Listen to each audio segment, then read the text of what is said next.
안녕하십니까. 창업학년 12주차 강의를 시작하도록 하겠습니다. 자, 오늘 이 시간에는요, 여러분에게 프랜차이즈 창업에 관한 얘기를 하도록 하겠습니다. 자, 플랫폼 사업이 진행되기 전에 가장 메리트 있는 사업이 바로 프랜차이즈 사업이었습니다.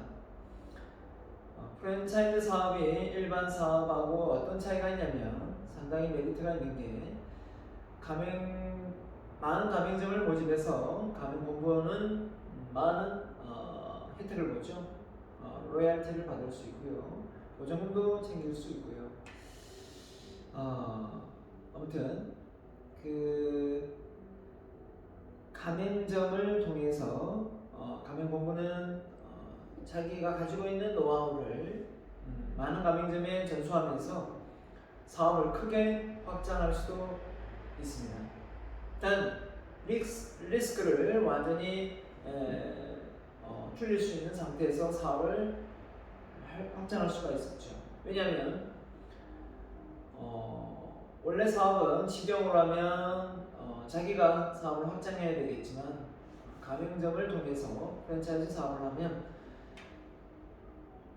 직영점 빼고는 다 사업의 노하우를 다 전수해서 본인이 사업을 투자금을 다 직접 돈을 다 투자하기 때문에 나중에 큰 돈을 들이지 않고도 사업을 크게 확장할 수 있는 메리트가 있습니다. 그래서 플랫폼 사업이 온라인으로 이렇게 확장되기 전까지는 어떻게 보면 프랜차이즈 사업이 그 빛을 엄청 밟고 있었는데요.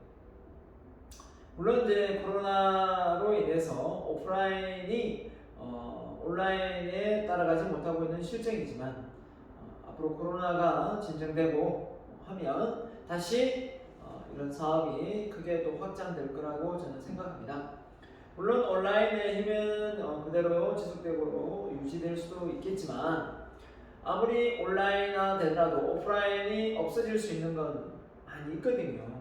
그 많은 것들이 어떻게 보면 커피를 한 잔 마시더라도 온라인에서 분위기 좋은데 마실 수는 없잖아요. 오프라인에 있을 수밖에 없는 거고 음식점부터 역시 마찬가지입니다. 시켜 먹을 수도 있지만 오프라인에서 경치 좋은 데 위치해서 시스템을 갖춘 서비스를 받으면서 사업을 하는 것은 오프라인만의 장점입니다.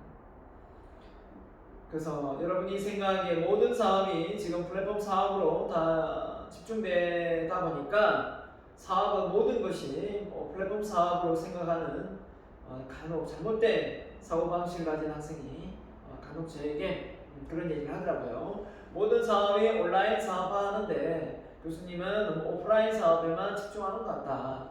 네, 잘 알고 있습니다. 오프라인이 다 전체적으로 제가 강조를 해야지 무조건 온라인만 사업이 된다고 해서 온라인 위주로 창업과 경영의 어떤 그 틀을 가져갈 수는 없습니다. 네. 오프라인이 잘 되면 온라인으로 전환하기는 쉬워요.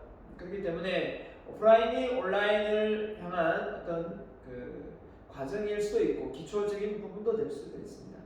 물론 온라인이 잘 되어서 오프라인으로 하는 경우도 있습니다. 자, 아무튼 프랜차이즈 사업은 역시 온라인을 프랜차이즈 사업한다. 아직까지는 없습니다. 그건 여러분이 한번 생각해보셔도 좋을 것 같고요. 자, 프랜차이즈 사업을 아직 확립되지 않은 사업 영역도 많습니다. 여러분이 매일 눈으로 예리하게 이 프랜차이즈 사업의 시스템 구조를 잘 파악하면 어떤 사업이든 프랜차이즈 할 수 있는 시스템 구조를 만들어낼 수 있습니다. 맥도날드 역시 햄버거라는 그 단순 품목을 가지고 시스템화 시킨 거 아닙니까? 떡볶이, 김밥, 다양한 시스템 구조를 갖추면 프랜차이즈가 가능합니다. 심지어 아이스크림 전문점도 프랜차이즈가 되는 마당에 어떤 제품인들 되지 않겠습니까? 병원 약국도 프랜차이즈 사업하고 다 규모 있게 체계적으로 운영되고 있습니다. 교육 사업 역시도 마찬가지고요. 저 역시도 프랜차이즈 사업을 꿈꾸고 있습니다. 그리고 준비하고 있습니다. 계획하고 있고요. 반드시 성사시킬 거고요. 네. 그렇기 때문에 저는 이 분야에 대해서는 여러분이 어떤 사업을 하든 나중에 결국은 프랜차이즈를 하겠다라는 그런 어떤 미래의 어떤 전망을 내다보는 경우가 참 많습니다. 자, 한번 보겠습니다. 자, 프랜차이즈가 뭐고, 자, 프랜차이즈 안에 프랜차이즈가 있고 프랜차이지가 있는데, 자, 가면 본부죠. 프랜차이즈가 개발한 제품이나 서비스를 팔기 위해서 라이센스 권리를 프랜차이지에게 허락을 합니다. 그러면 프랜차이즈는 파는 사람도 있고 프랜차이즈는 사는 사람, 그 가맹점이 되겠죠. 그래서 장단점이 있겠죠. 그 장단점 우리 책에 잘 나와 있기 때문에 또 제가 말씀을 좀 드리겠습니다. 최초의 프랜차이즈는 1898년에 GM이 자동차 판매권의 대리점을 개설하면서 최초로 프랜차이즈 사업이 진행되었다고 합니다. 네. 자, 가맹본부와 가맹점 사이의 이 계약 관계가 프랜차이즈 사업인데요. 자, 가맹본부는 뭘 하느냐, 뭘 줄을까요? 가맹점에게 상호나 특허 상품이나 마케팅이나 브랜드나 노하우를 다 전수해 줍니다. 전수해 주고 나서 결국은 받는 게 뭐죠? 바로 보증금을 받고 가맹비를 받고 로얄티를 매달 꼬박꼬박 받습니다. 자, 보증금은 나중에 폐업을 할 때, 그만둘 때 돌려줄 수 있는 부분이고요. 그 다음에 가맹비는 말 그대로 돌려받지 못하는 겁니다. 처음에 가맹할 때 가맹비라 해서 받거든요. 근데 이 가맹비를 무턱대고 막 받는 건 아니고 그 안에 들어갈 수 있는 시스템 구조나 물품비 이런 모든 것을 또 고려해서 가맹비를 결정하는 경우도 많고요. 로얄티는 매달 정해지는 경우도 있고 매출액 대비 로얄티가 결정되는 부분도 없지 않아 있습니다. 자, 그래서 보면요, 프랜차이즈는 사업 전략, 마케팅 방법의 하나로 프랜차이즈의 상호, 상품, 상표 경험, 노하우, 인지도를 프랜차이즈가 일정한 대가를 지불하고 사용하도록 계약을 맺어 일정 방식으로 사업을 운영하는 시스템이다. 그래서 체인 본부와 체인점 간의 협력 사업 시스템이다 했고요. 그래서 프랜차이즈 경영 본부가 되겠고 방금 말한 대로 상호, 상표, 경험, 노하우, 인지도를 갖고 이를 제공하는 회사 혹은 사람이다. 그럼 이제 이걸 경험이나 노하우, 인지도를 어떻게든 문서화시켜서 잘 전수를 해야 되겠죠. 그렇기 때문에 이런 상표를 특허를 낸다든지 해야 될 것 같고요. 상표 특허를 내면 되겠죠. 자, 그 다음에 프랜차이즈는 체인점입니다. 말 그대로 일정한 대가를 내고 프랜차이저가 제공하는 이용하는 사람이 되겠습니다. 예, 그래서 프랜차이즈가 되겠습니다. 사례입니다. 이게 한 사례고요. 금액은 천차만별이겠죠. 어떤 사업을 하느냐에 따라 금액은 차이가 날 겁니다. 일단 가맹비는 반환되지 않습니다. 반환되는 거라고는 보증금밖에 없습니다. 보증금. 자, 우리가 일반적으로 창업을 해서 들어가면 뭐가 있습니까? 보증금이 있고 권리금이 있고 월 임대료가 있죠. 그렇죠? 예, 그래서 보증금은 얼마 들고 나중에 끝나고 받을 수 있는 거지만 권리금은 들어갈 때 나올 때 금액이 차이가 있을 수 있습니다. 처음에 권리금을 1,000만 원 주고 들어가는데 그 지역이 엄청나게 발전해서 상권이 아주 형성됐어요. 그래서 나중에 권리금을 처음에 자기는 1,000만 원 주고 들어갔는데 나올 때 팔고 나올 때는 1억을 받을 수도 있습니다. 그렇기 때문에 권리금도 어떻게 보면 가격 변동이 있는 거고요. 보증금은 줬던 거, 담보했던 거 받아 나오기 때문에 그 보증금하고 월 임대료는 계약 기간이 2년이다, 3년이다, 정하기 나름이겠지만 보통 이제 음식점 같은 경우는 2년, 3년 주기로 많이 하고요. 또 때로는 5년 주기로 합니다만은 그때 이제 보증금하고 권리금이란다. 보증금하고 월세가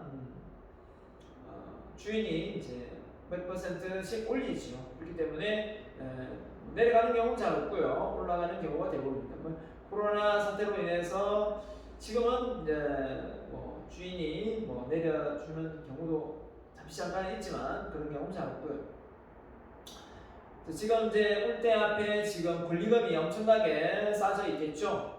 보증금은 뭐 그대로일 거고 권리금이 많이 낮아질 겁니다. 만약에 지금 이제 가게를 내놓은 상태에서 자기가 1억을 주고 들어가는데 나올 때 1억을 받기가 쉽지 않죠. 왜냐하면 지금 코로나로 학생들이 울대 앞에 많이 나가질 않죠. 그렇다 보니까 장사가 잘 안 되기 때문에 권리금을 많이 받고 나올 수가 없죠.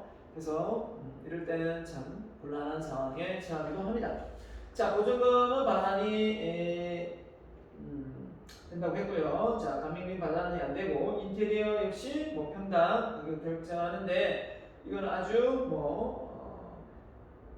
낮은 금액입니다. 그렇죠? 보통 300 단위도 있고 500 단위도 있고 1000 단위도 있습니다. 자, 초도 상품비 역시 반환 안 됩니다. 초도 상품비 무엇을 주로 하느냐에 따라서 수백 수순이 주류될 수 있다. 네. 그 다음에 로열티 반환 안 되고요. 월 비중 5만원에서 수십만원 수준이 될 수도 있다라는 겁니다. 그래서 어떤 한 예를 그냥 보여드린 거고요. 자, 그래서 우리나라 프랜차이즈 가면 사업 현황을 잠시 보면요. 자, 1979년도에 한국 최초로 프랜차이즈가 들어왔는데 롯데리아가 먼저 첫 출발을 했네요. 자, 그 다음에 국내 프랜차이즈 사업 규모는 150조 원이 되었고요. 그 다음에 국내 프랜차이즈 브랜드 수는 5,574개, 지금 더 많겠죠. 자, 그 다음에 가맹점 직영수 이렇게 해서 총 나와 있는 숫자가 더 많겠지만 24만 9,314개를 해놨는데 참고하시면 되겠고요. 자, 그래서 종사자 수만 해도 66만 명. 코로나로 인해서 유지가 되고 있는지 없는지는 모르겠는데 17년도 자료이기 때문에 좀 자료가 좀 됐습니다.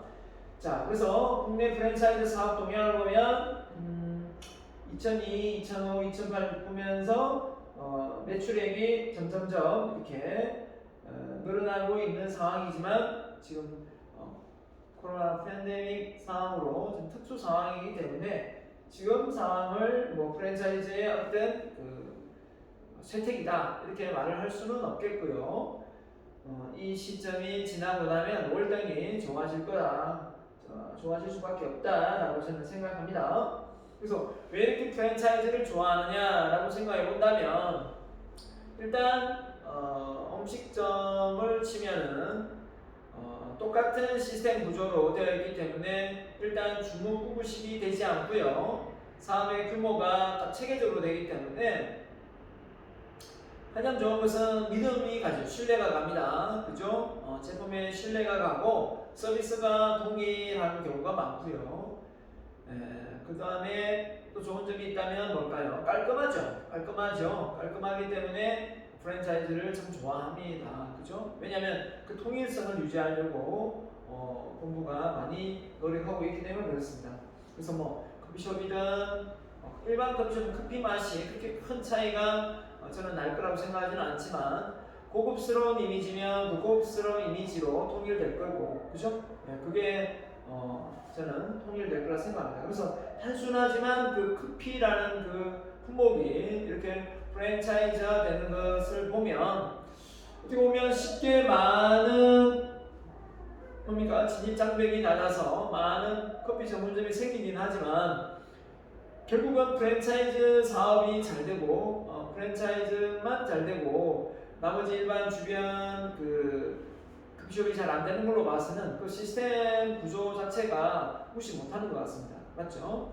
그런 체계 자체가 잘 되어 있기 때문에 또 그런 곳에 가서 또 커피를 마시고 싶어 하는 거겠죠. 자, 프랜차이즈 본부의 매출 세부 구성입니다. 자, 보면 많은 부분을 차지하고 있는 부분이 저는 가맹 수수료라고 생각을 했었습니다. 처음에는 대부분이 식자재 그렇겠죠. 음식점이면 커피면 커피 재료가 되겠고요. 그런 식자재 관련해서 매출액 부분을 많이 차지하고 있습니다. 그리고 이제 가맹 수수료, 교육 사업은 이제 그런 부분은 좀 따질 수 있겠죠. 교재를 많이 판매되는 것도 있을 수는 있겠지만 그보다는 이제 수수료 이런 부분에서 더 많은 수익 구조를 가져갈 수 있을 것 같고요. 그렇죠? 네. 자 이렇게 해서 사업이 시행되고 있고요. 자 그다음에 프랜차이즈 가맹점 추이가 이렇게 점점 많아지고 있습니다. 많아지고 있고 자 프랜차이즈 구성으로 보면 어떻습니까? 자 문구점, 편의점 많이 있고요. 그죠? 비율이 편의점, 그다음에 커피 전문점 정말 커피가 많죠. 그다음에 김밥 이런 부분도 많고 주점도 좀 생기고 치킨도 피자도 많이 생기고 문을 닫고 있습니다. 한식 종류도 많이 있고요. 안경점 그죠? 예. 이렇게 있습니다. 제과제빵도 있고요. 제과제빵 같은 경우는 좀 특정 업종이 많이 크게 차지하고 있다 보니까 이런 그 프랜차이즈를 잘 못하고 있는 건 사실인 것 같습니다. 대기업이 하다 보니까 그죠? 그 다음에 이제 어느 업종이 쉽게 망하나 예를 들면 망하는 걸 한번 볼까요? 자, 폐업률이 상위입니다. 상위 노래방. 와 노래방이 상당히 폐업률이 높네요. 그렇죠? 노래방을 하는데 그 노래방 자체의 시스템 구조가 프랜차이즈화 되면 근데 빨리 노래방은 어떻게 보면 그 예를 들면 그 인테리어 자체가 빨리빨리 변화되는 것 같습니다. 그렇죠? 네, 기회를 다루다 보니까 그래서 더 좋은 노래방, 새로운 노래방이 생기면 금방 옮기는 것 같아요. 그러니까 이 강화되는 게 빠르게 진행되다 보니까 그렇죠? 빨리 기계나 새로운 내용이 이렇게 인테리어가 뒷받침되지 않으면 그러니까 순이익이 손익분기점을 넘어서 순이익이 나려고 하는 시점에 손님이 다 떠나는 경우도 많은 것 같고요. 좀 쉬운 건 없는 것 같습니다. 옷가게부터 시작해서 한식당, 중식당, 화장품 가게. 자 오프라인에서 상당히 화장품 대기점이 참 많았었거든요. 제가 이런 나이 말할 때는 많았는데 요즘에는 오프라인에 대리점으로 화장품을 파는 데는 거의 볼 수가 없어요. 네, 그 정도로 상당히 지금 화장품 가게는 이제 온라인에 다 이제 잠식이 된 것 같고요. 워낙 화장품이 저렴하게 들어오니까 그 다음에 이제 전문 학원, 편의점, 패스트푸드점, 안경점, 문구점 이렇게 하위 5종이니까 좀 더 망하지 않는 쪽으로 해당되겠죠. 그래서 창업을 하려고 한다면 편의점이 적은 쪽을 택해야 되니까 패스트푸드점, 커피점, 그래도 분식점, 주점, 그죠? 치킨점, 한식점 워낙 많다 보니까 경쟁이 치열해서 많은 업종이 그렇게 되는 것 같습니다. 투자로 본다면 어떻게 보면 패스트푸드점이 더 많이 투자되고 커피 전문점 하려면 그게 한 1억 정도 들어가기 때문에 분식점이나 주점이나 치킨점이나 한식점의 물론 한식점 크기를 어떻게 하느냐에 따라 다를 수도 있겠지만 규모적인 면에서 패스트푸드점이 보통 크게 들어오기 때문에 맥도날드 정도 창업을 하려면 그 매도 들어가지 않습니까? 1억 되겠습니까? 그래서 그 위치도 상당히 좋은 위치에 들어가기 때문에 권리금도 좀 있고 할 것 같거든요. 그래서 한 번은 레이크록이 누구냐면 맥도날드 창업주죠. 당신의 성공 비결이 뭐냐라고 물었을 때 하버드대 강연을 하면서 본인은 맥도날드 창업을 해서 프랜차이즈를 하지만 사실은 부동산 임대업을 한다, 부동산 사업을 한다 라는 말을 했던 적이 있어요. 그 정도로 이 햄버거를 통해서 사업 규모를 확장하는 것도 있지만 그걸 통해서 주변의 권리금을 높일 수 있는 이런 그 부분도 있기 때문에 상당히 부동산 가격을 끌어올리는 역할까지 하게 되는 거죠. 그렇지 않습니까? 그래서 어느 위치에 맥도날드가 들어있다. 건물을 임대했는데 1층이 맥도날드가 들어와 있다. 엄청난 메리트죠. 그죠? 네, 그런 것처럼 건물을 임대했는데 1층, 1, 2층이 프랜차이즈 업종이 들어와 있다. 되게 환영한 일이죠. 잘 망하지 않으니까. 네, 그런 겁니다. 자, 그래서 우리가 업종별 가맹점 수와 개폐점 현황입니다. 편의점이 가장 많이 개점을 하고 있네요. 그죠? 쉽게 하고 있고, 그 다음에 한식, 치킨점, 외국어 교육 또 있고, 커피, 교과 교육 과정이 있고, 주점이 있습니다. 네. 자, 프랜차이즈 사업의 성장 배경을 한번 보도록 하겠습니다. 이제 자료를 봤으니까요. 자, 가맹점 모집을 통한 급속 성장, 그죠? 네. 그래서 이게 장점이 메리트죠.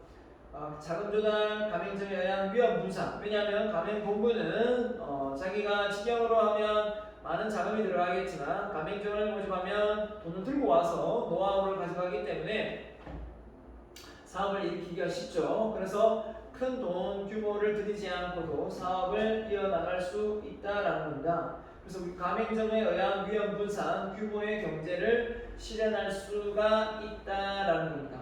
그래서 저 역시도 이런 사업을 교육 사업을 하고 싶은데 그래서 이런 걸 어떻게 해서 1호점을 만들고 직영으로 해서 1호점을 만들고 그 교육 시스템을 2호점, 3호점 이렇게 늘려갈 수 있도록 이렇게 하고 싶습니다. 예.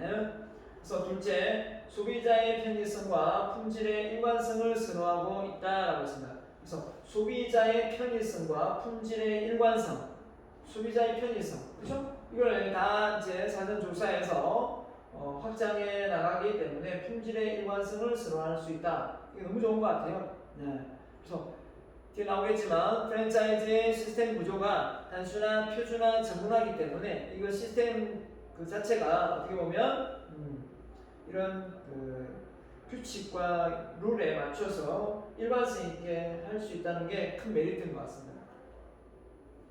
셋째, 개인의 소자본 창업을 가능하게 한다. 자, 가맹본부 같은 경우는 돈이 좀 들어갈 수도 있겠지만 가맹점 같은 경우는 또 좀 더 규모를 적게 해서 이미 이제 그 사업의 어떤 홍보 효과라든지 이런 걸 먼저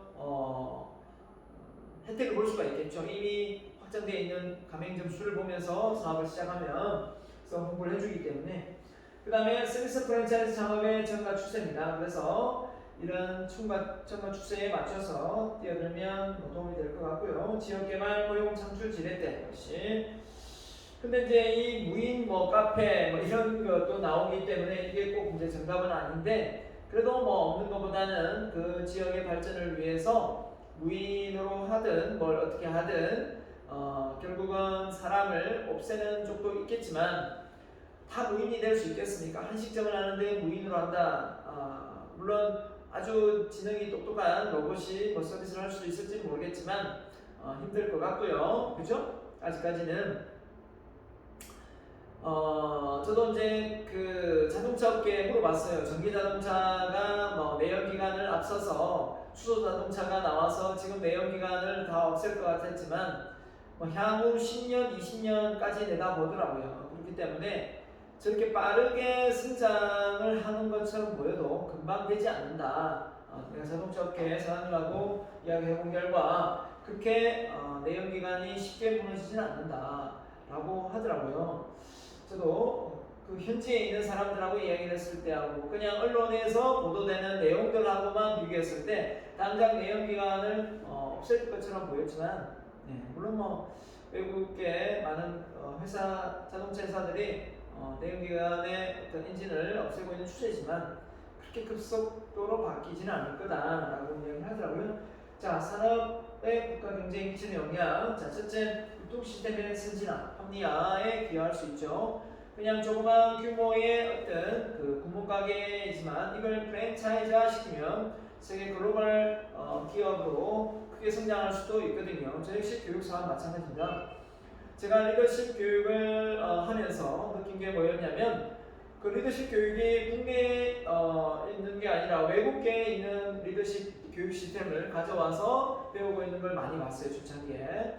그래서 저는 너무 의문이 갔습니다. 왜 우리나라는 이런 좋은 시스템 리더십 규제를 만들어서 외국에 수출을 못하고 있는가? 왜 우리나라는 이렇게 외국의 영향을 받아야만 되는가? 우리나라 현실에 맞는 리더십 교육은 없는가? 이런 걸 착안해서 저는 그 외국의 리더십을 내가 그냥 배우고 끝낼 수도 있었지만 나는 대한민국의 그 상황에 맞는 실정에 맞는 내용으로 하나의 교육 시스템을 비즈니스 모델을 완성해서 내가 이걸 전 세계에 수출하는 그날을 꿈꾸고 있습니다.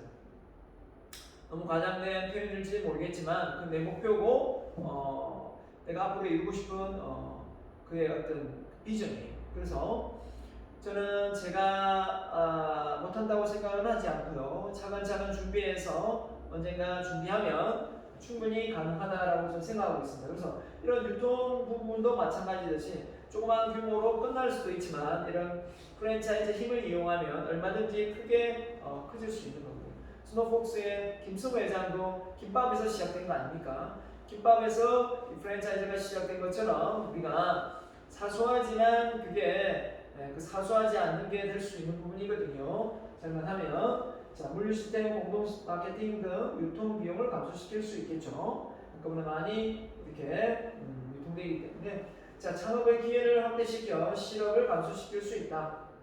물론 무인 카페 이런 거 빼고요. 지역 경의 격차를 해소시킬 수 있다. 그래서 프랜차이즈 업종이 어느 지역 좀 낙후된 지역에 들어오면 그 지역의 땅값을 올린다고 했죠. 중소기업의 비중을 확대시켜 소규모의 가맹점 형태로 많이 확장될 수 있고 제조업과 연계되어서 상호 윈윈이 되겠죠. 외식업계 쪽은. 네.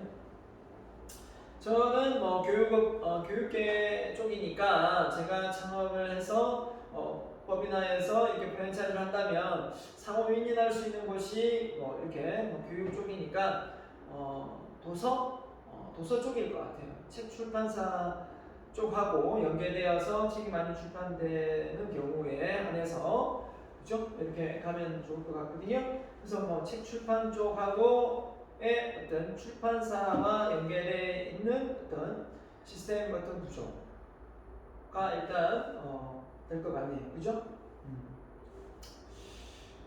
그렇게 운영되면서 갈 것 같아요. 그죠? 제조업과 연계되고 있고요. 그 다음에 저도 교육 사업을 하지만 이게 약간의 뭡니까? 그 공간을 활용하는 방안에서 낮에는 어떻게 보면 교육 시스템의 체계로 어떻게 운영되고 그 다음에 커피를 마실 수 있는 공간으로 활용이 되고 저녁이 되면은 또 교육을 하기 때문에 교육적인 부분에서는 또 뭐가 될까요? 사업 아이템으로 발전해서 결국은 뭐가 될까요? 교육 사업이 되는 부분이거든요. 근데 이게 내가 알아봐야 될 부분인데요. 낮엔 그 매장이 그죠? 이렇게 두 가지로 이렇게 가동이 될 수 있는지는 잘 모르겠지만 그렇게 해서 운영이 되면 일단 두 가지가 가능할 것 같아요. 휴식 공간 겸해서 쉴 수 있는 공간, 커피를 마시면서 이렇게 서로 담소를 나눌 수 있는 공간이 될 수 있는 거고 또 교육을 받음으로 해서 새로운 어떤 기회장이 될 수 있는 것 같기도 하고요. 그런 공간을 무조건 따로 만들어야 되는지 그 한 공간 내에서 그 사업을 두 개 다 연계할 수 있는지도 조금 더 한번 알아봐야 될 것 같고요. 저는 사실 그 두 가지를 연계해서 교육 사업뿐만 아니라 그 공간을 좀 더 활용해서 하고 싶은데 그게 가능한지 안 가능한지 좀 저는 또 알아봐야 될 것 같습니다. 가능하다면 참 좋겠어요. 그래서 낮에는 그런 게 있잖아요. 낮에는 이렇게 하다가 또 밤에는 또 다른 업종을 전환할 수 있는 부분이 있을 수 있으니까 수출 전매 기업, BBQ, 치킨부터 시작해서 백세주, 주류죠, 전국 김밥, 이렇게 미국, 멀고보쌈 이렇게 중국을 공략하는. 그래서 사람이 변화만 된다면 저는 환경이 정말 무시 못하거든요. 어떤 환경, 어떤 생활 여건 속에서 사람이 지내고 있느냐 이거 아니겠습니까? 그러면은 약간의 낮에는 그 서점 형태, 서점 형태를 띠면서 그쵸? 그 속에서 북카페식의 어떤 운영상이 있으면서 그 속에서 교육을 받을 수 있는 공간, 또 교육을 할 수 있는 공간, 이걸 같이 겸비해서 이렇게 간다면 충분히 성산이 저는 있을 거라고 보거든요. 네, 그래서 쉴 수 있는 공간이 되면서 그 속에서 교육 사업도 하면 참 좋겠다라는 생각을 해봤습니다. 자, 프랜차이즈 사업의 특성을 보면, 자, 가맹 본부와 가맹점 사이의 상호 협력하여 독립된 이윤을 보장받는 가맹점의 독립성을 인정한다. 맞죠? 그 다음에 어느 지역에 구매를 하든 제품의 동일성, 그죠? 단순한 표준화 전문화니까 당연히 독립성이 가야 되겠고, 그래 쌍방이 율동성, 공동성의 특징을 가지고 있습니다. 정보 부족으로 발생하는 불확실성을 감소시킬 수 있죠. 가맹점은 규모가 작기 때문에 가맹본부가 적극적으로 공부해서 새로운 노하우나 또 시대 변화에 앞장서서 그걸 또 추진해 나가야 되겠고요. 변화와 핵심을 꾀해야 되겠죠. 가맹점의 입장에서는 소자본의 창업을 통해서 전체적인 어떤 가맹본부의 노하우를 전수받을 수 있죠. 계약관계 사업이며 시스템 사업이다. 시스템 사업이다. 시스템이 뭐냐면 자동으로 제어되어서 어떤 완성품이 나오는 걸 이야기합니다. 자동으로 되어서 완성품이 나오는 거예요. 그렇게 되려면 뭔가 체계화되어 있어야 되거든요. 시스템 사업이라는 그 개념 자체가 헨리 포드 자동차 제조 때 만들어진 시스템이에요. 그게 바로 뭐냐면 단순한 표준화 전문화거든요. 결국은 이 시스템 사고방식이 결국은 프랜차이즈까지 연계된 겁니다. 그죠? 뭔가를 단순화시킬 수 있고 표준화시킬 수 있고 전문화시킬 수 있으면 이 속에서 사업 아이템, 비즈니스 모델은 다 나오게 되어 있다는 거죠. 그래서 단순히 김밥을 판매하고 단순히 햄버거를 판매하는 그 부분이 단순화, 표준화, 전문화시키면 그게 세트 상품이 되는 거죠. 이런 사고방식에서 우리가 접근하면 프랜차이즈 사업을 못할 게 별로 없다는 생각이 드네요. 제 생각은. 맞죠? 자, 프랜차이즈 종류는 크게 두 가지인데요.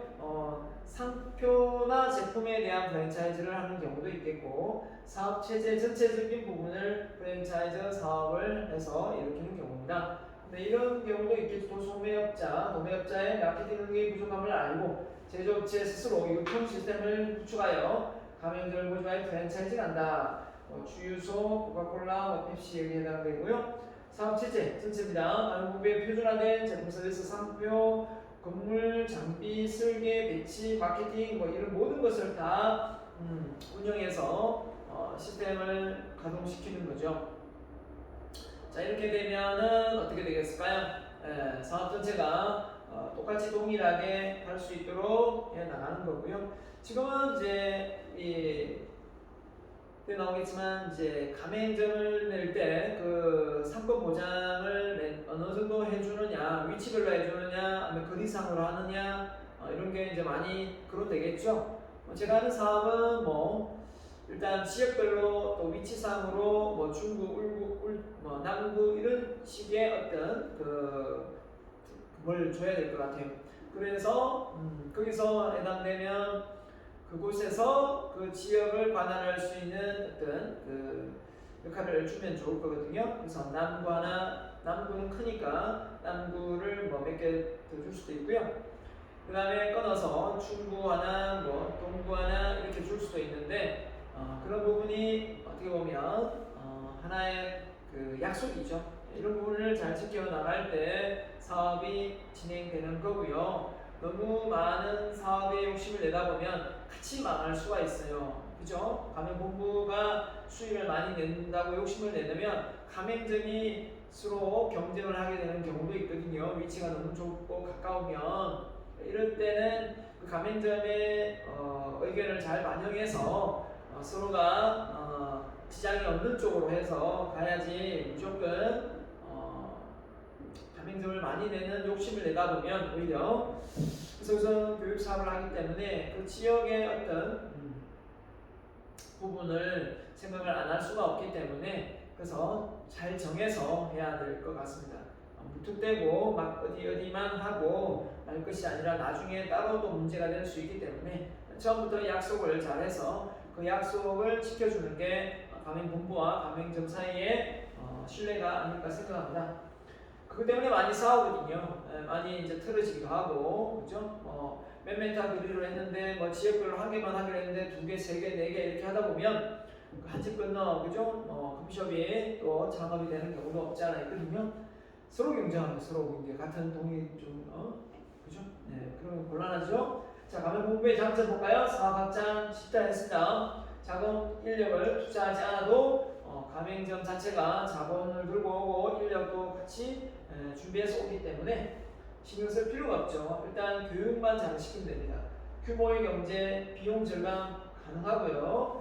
자, 지역사회 수용도 높죠. 프랜차이즈 프로그램 개발에 몰입만 하면 됩니다. 다른 거 신경 좀 덜 써도 되죠. 이게 장점. 노사 데모를 해서 막 가맹점들이 모여가지고 가맹본부에 이렇게 하기가 쉽지 않아요. 왜냐하면 다 지역별로 서로 경쟁하고 있는 상황이기 때문에 자기들이 힘을 합쳐가지고 우리 가맹본부를 어떻게 해보자 이렇게 하기가 쉽지 않아요. 그렇기 때문에 이런 노사적인 부분에서 상당히 단합되어서 가맹본부를 괴롭히는 경우는 잘 없어요. 그 다음에 해외 진출 용이하고요. 자, 또 가맹점의 본부에 단점이 있을 수 있겠죠. 뭘까요? 초기에 투자 비용이 증가하고 광고나 아이디어 개발비가 많이 들어갈 수 있겠죠.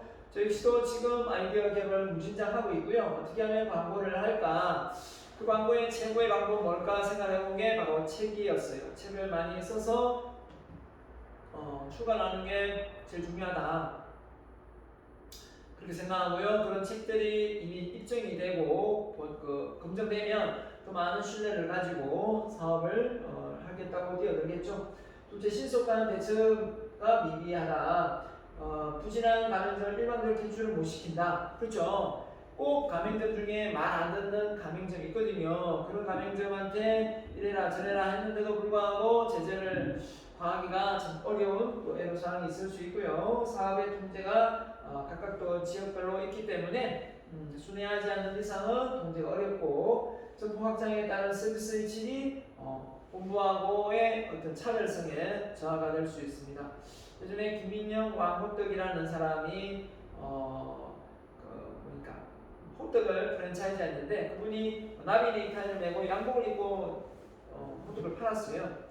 그러면 그런 어떤 시스템 구조로 호떡을 팔아야 되는데 다들 양복 입고 이렇게 호떡을 팔려고 하니까 귀찮은 거죠. 그죠? 그래서 그냥 작업 고차립을 하고 지지분하게 하니까 결국은 접었는데 그분도 이런 걸 잘 따라주지 않는다. 자, 그 다음에 프랜차이즈 가맹점의 장단점입니다. 가맹점의 장점이 뭐냐면 말 그대로 한 번에 본부로부터 노하우 전수받아서 실패의 위험을 최소화할 수 있는 거다. 그죠? 이게 큰 장점이 되겠고 원자재를 공동 구매하기 때문에 저렴하게 들여놓을 수 있고요.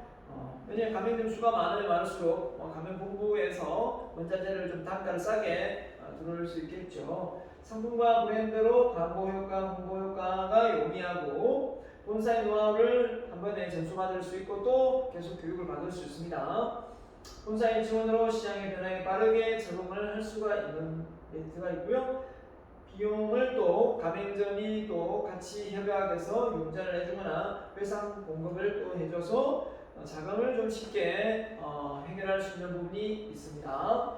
자, 단점이 있다면 일단 관리적인 측면에서 사업의 독립성이 보장되지 않는다는 겁니다. 그냥 개인적인 프랜차이즈가 아니고 커피숍을 운영했으면 내가 마음대로 바꿀 수는 있지만 그게 바꿀 수가 없죠. 처음에 약속한 대로 똑같이 해야 되는 거고 본부의 운영 방식이 특정 지역의 개성에 특성이 고려되지 않을 수 있기 때문에 그걸 다 봐주면 프랜차이즈가 아니죠.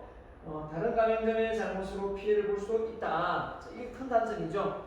그래서 몇몇 어디 가맹점이 친절도가 낮았다, 문제가 생기면 이게 전체적인 어떤 문제로 부각되면서 상당히 이게 잘못 왜곡되는 경우가 있거든요. 그런 경우에 한해서 마찬가지입니다. 저도 이제 교육 사업을 하지만 이 교육 사업을 통해서 왜곡되게 다른 교육 교육 시스템 방식을 자기 주무부부식으로 들여 넣어서 사업을 운영하지 않을까 그런 염려도 좀 있습니다. 그런 부분을 철저히 감시해서 그럴 경우에는 강행을 취소할 수 있도록 어떤 계약을 맺고요. 본부의 계약 당시 약속을 부인해 본부의 계약 만료 전 도산 이런 경우도 가장 큰 원인이 됩니다. 반면 본부가 먼저 도산을 해서 가맹점 장사가 잘 되는데 그죠? 사업을 또 상호를 바꿔야 되는 상황이 되는 거죠. 본부가 망했으니까. 그 다음에 추석 등이 로얄티를 줘야 됩니다. 장사가 잘 되든 안 되든 이게 이제 좀 부담이 될 수 있습니다. 월세도 따로 내고 로얄티도 따로 내야 되기 때문에 그렇습니다. 가맹점의 양도나 매매 시 가맹본부의 사용 허가를 받아야 됩니다. 왜냐하면 이 가맹점이 자기 마음대로나 하다가 내 동생한테 물려주려고 합니다. 나 옆집 아줌마한테 이거 넘기려고 합니다. 안 됩니다. 가맹본부가 허가를 해줄 때 가능한 거지 자기 마음대로 개인 게 아니기 때문에 프랜차이즈점 가맹점은 가맹본부의 허가에 의해서 그 계약이 승계될 수 있습니다. 그래서 프랜차이즈 사업 사회적 요인 왜 이렇게 프랜차이즈 사업이 많이 활성화되느냐라고 보면 가맹본부로서는 어떻게 보면 적은 비용으로 사업의 규모를 확장할 수 있는 부분의 메리트가 있죠. 일단 사회적 요인으로는 여성의 사회 진출 이런 것도 있고요. 핵가족화, 가치관의 변화, 건강시계 요구 전대 이런 거 대량 생산, 대량 판매, 대중 소비 그래서 많은 사람들이 가는 곳을 또 많은 사람들이 가고자 하고 또 보고 싶어 하지 않습니까? 그러니까 프랜차이즈 사업 자체가 이렇게 소규모로 진행되는 거하고 대규모로 진행되는 거하고 좀 다를 수 있거든요. 우리 밑에 사무실에 빵집이 하나 있는데 그 빵집도 프랜차이즈인 줄 알았는데 프랜차이즈가 아니더라고요. 그렇기 때문에 빵 맛은 좋은데 지금 만약에 프랜차이즈 사업화 됐다면 참 좋겠다라고 했는데 그렇게 되고 있지는 않고 있는 것 같고요. 경제적 요인은 국민소득 증가, 여가 시간이 확대되면서 이런 프랜차이즈 업종이 많이 잘 될 수밖에 없고요. 많이 이용을 하니까 그래서 외식 사업에 어떤 대기업이 많이 참여하고 또 프랜차이즈화 시키고 있습니다. 자, 그래서 편의점도 마찬가지죠. 24시 이런 25시, G25시 또 대기업들이 다 하기 때문에 고객의 요구 변화, 또 식생활의 패턴 변화 이런 간편식이 좋아하지 않습니까? 기술의 변화입니다. 새로운 어떤 첨단 기술이 많이 들어오고 이렇게 하다 보니까 장비들이 좋아서 쉽게 커피를 이렇게 내릴 수도 있고 또 이거 현대식화되어 있는 시스템 구조 속에 누구나 조그만 기술력을 가지고 있으면 전수가 빨리 진행되죠. 그러면 빠르게 변화에 앞장설 수 있고 음식점 같은 경우는 양념이 다 되어 오거나 양념을 묻히기만 한다면 되는 그런 시스템 구조도 있을 수 있는 거고요. 자, 프랜차이즈 사업 선택시 주의사항입니다. 주의사항이 뭐가 있을까요? 연간 매출액이 많은 거 맞죠? 그 다음에 영업 개시일 직영 점수가 보유수가 많은 게 좋겠죠. 가맹 점수가 많은 게 좋겠지만 직영 점수가 더 많은 게 좋습니다. 본사의 부채는 뭐냐? 신용도이기 때문에 부채 규모가 너무 크면 안 되겠고 마진율이 일단 좋아야 되겠죠? 네. 그럼 지역 내의 독점 영업을 보장하는지 이걸 어느 정도 보장하는지 정확하게 문서화시킬 필요가 있고요. 특히 가맹본부 지속적인 교육 한쪽을 하고 있는지 이런 것도 따져봐야 됩니다. 그래서 사업의 부실 여부 정상 체인점 같은 경우는 설명을 본사에서 합니다. 본사에서 직접 본점 직영점을 사겠죠. 교육장도 따로 있겠고요. 자, 그렇게 해서 이제 진행이 되겠습니다. 그러나 사전 교육이 철저하고 정보 알선, 입지 분석, 그죠? 입지, 전통성, 손익 계산, 매출액 보장이 이렇게 구체적입니다. 그 다음에 본사 직원이 교육을 정기적으로 와서 상담도 하고 이렇게 방문을 해주겠죠. 그 다음에 부실한 체인점의 직무는 어떠냐면 설명회를 지나치게 화려하면서 호텔에 장사한다든지 이렇게 합니다. 고소득을 보장한다고 주장하고 성공 사례를 꾸며댑니다. 점포 선정 전에 계약금을 요구하고요. 계약금도 내라 이렇게 막 합니다. 시설비 내용이 불분명하고 그 다음에 어떤 내용을 설치해준다 했는데 나중에 설치가 별로 안 돼 있고 그죠? 계약을 너무 서두른다. 그러면 오심의 여지가 있습니다. 영업 담당이 없는 등 사후 관리가 부실합니다. 그 다음에 고소득 보장 광고만 계속하고 그 다음에 계약을 몹시 서두른다. 네. 고소득 보장 광고를 계속한다는 겁니다. 영업을 계약을 몹시 서두른다. 고소득 보장 이런 내용의 내용이 많으면 이거 문제가 있다라고 생각을 하면 되겠습니다. 그런 사업 시의 주의사항이 뭘까요? 볼까요? 일단 본사 지경이 몇 개인지 그 다음에 본사 재정이나 운영 상태를 잘 보고 판단해야 되겠고요. 본사의 조직 구조가 통일성이 되어 있고 잘 짜여져 있는지, 그죠? 네, 사장이 여러 명이면 이것도 문제가 될 수 있겠고요. 또 중앙 공급식 주방 식자재 제조 공장이 따로 있는지 이런 것도 있으면 좋겠죠.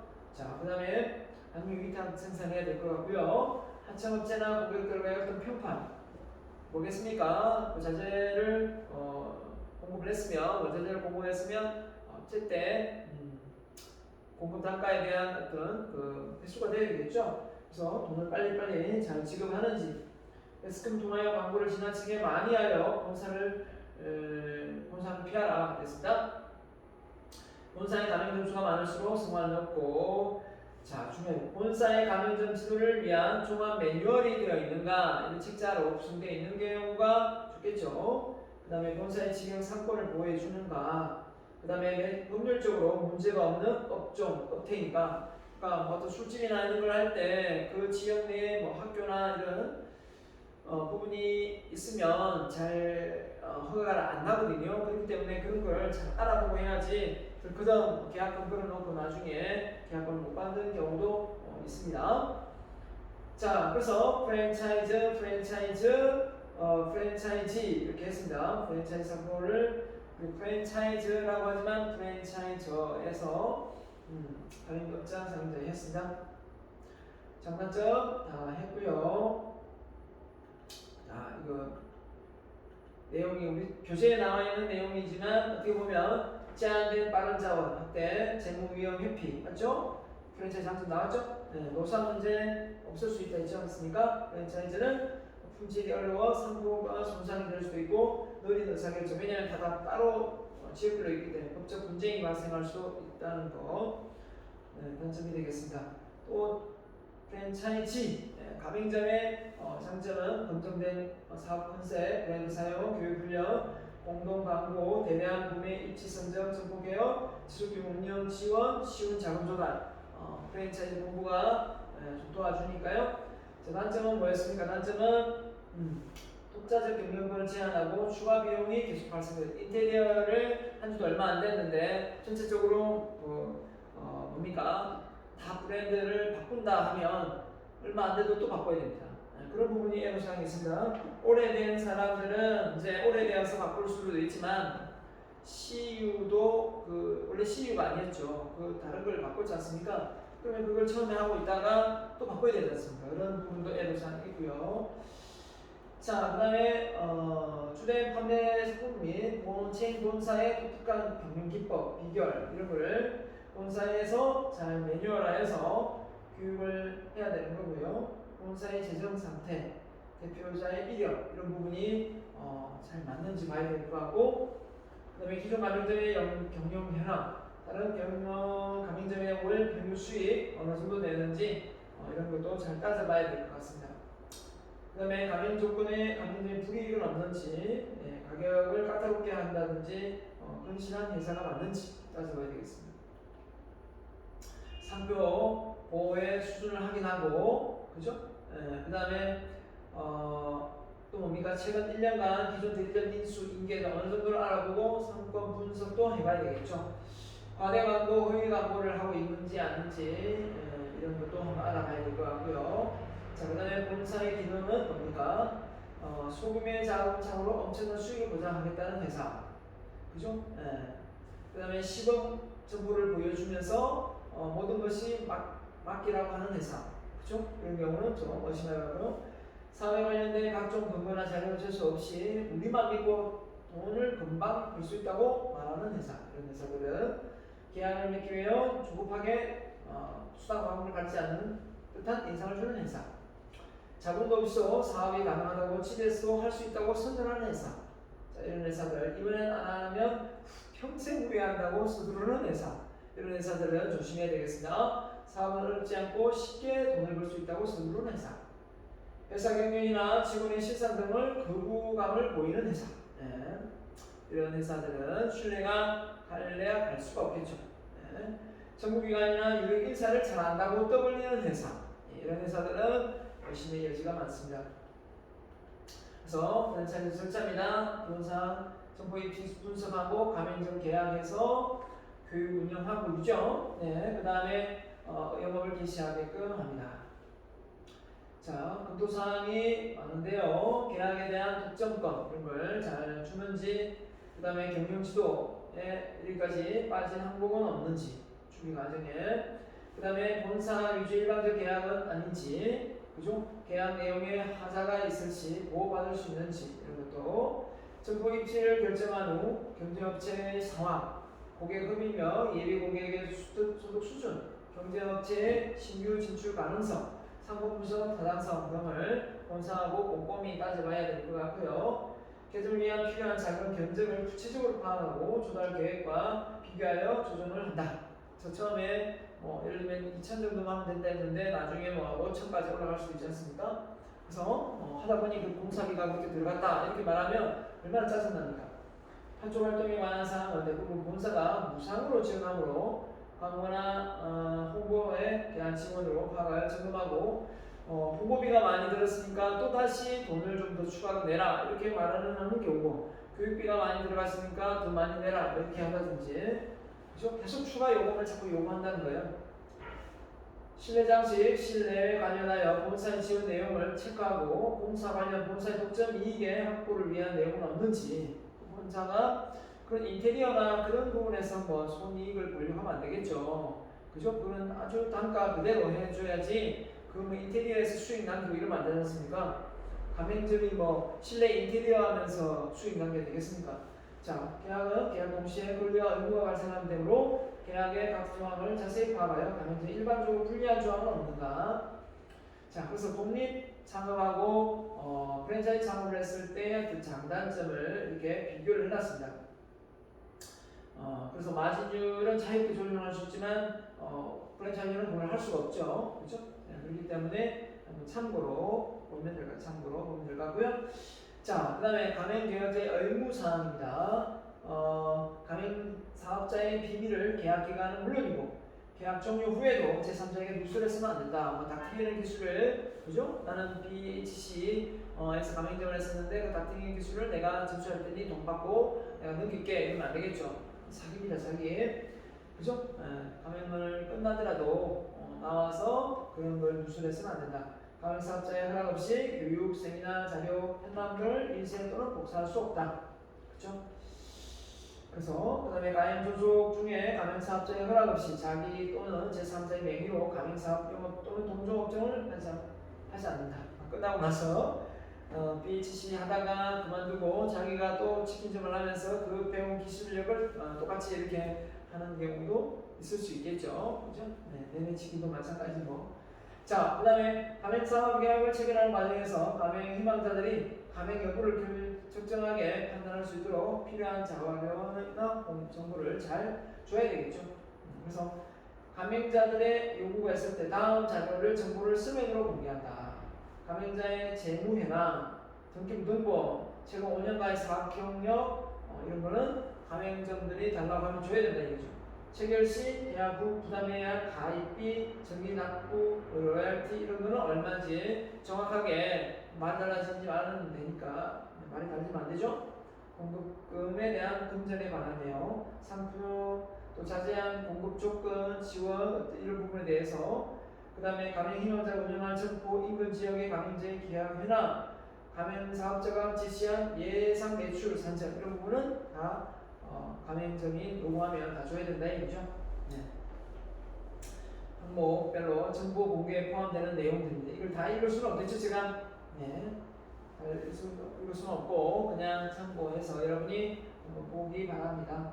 그래서 본부의 일반 현황에 대한 부분, 임원에 관련 명단부터 시작해서 쭉 보여줄 의무가 있고요. 계약서 포함할 사항들입니다. 보면 영업 표시, 사용권, 강사퇴임 활동의 조건, 교육 훈련 뭐 이런 거, 가맹금 이런 부분은 다 포함이 되어 있어야 된다. 보면 될 것 같고요. 자, 그 다음에 참고로 보십시오. 자, 그 다음에 가맹계약에 갱신할 때 계약이 만료되면 어떻습니까? 가맹부는 가맹금 사업자가 가맹계약 기간 만료 전에 180일부터 90일까지의 사이에 가맹점 계약의 갱신을 요구한다는 겁니다.